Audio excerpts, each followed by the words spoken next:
جب گھر کے فیصلے کرنے کے لیے کسی باہر کے بندے کی ضرورت پڑ جائے تو سمجھ لو تمہارا خاندان تباہ ہو چکا ہے۔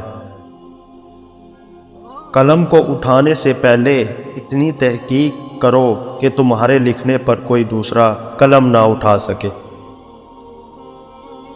جس کی زبان زیادہ چلتی ہے تو جان لو کہ وہ کم عقل ہے۔ کچھ مشکلات پریشانیاں تمہارا امتحان لینے نہیں بلکہ تمہارے ساتھ جڑے رشتوں کی پہچان کروانے آتی ہیں۔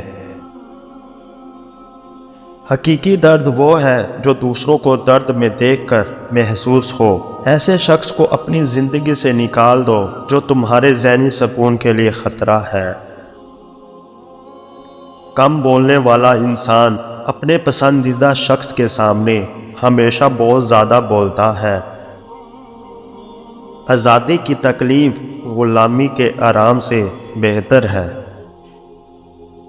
تمہارا راز تمہارا خون ہے، اس کو صرف تمہاری ہی رگوں میں دوڑنا چاہیے۔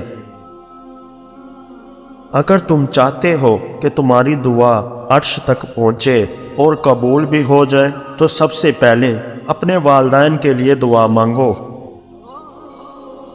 دو لوگ ایسے ہیں جن کے مقدر میں غربت پریشانی لکھ دی جاتی ہے، جو اللہ کی ذات پر یقین رکھتے ہیں لیکن محنت نہیں کرتے، اور جو محنت کرتے ہیں مگر اللہ کی ذات پر یقین نہیں رکھتے۔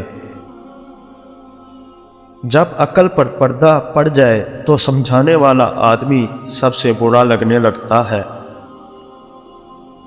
خود کو سب سے بہتر سمجھ لینا یہ ایک ایسی بیماری ہے جو انسان کو کسی قابل نہیں چھوڑتی۔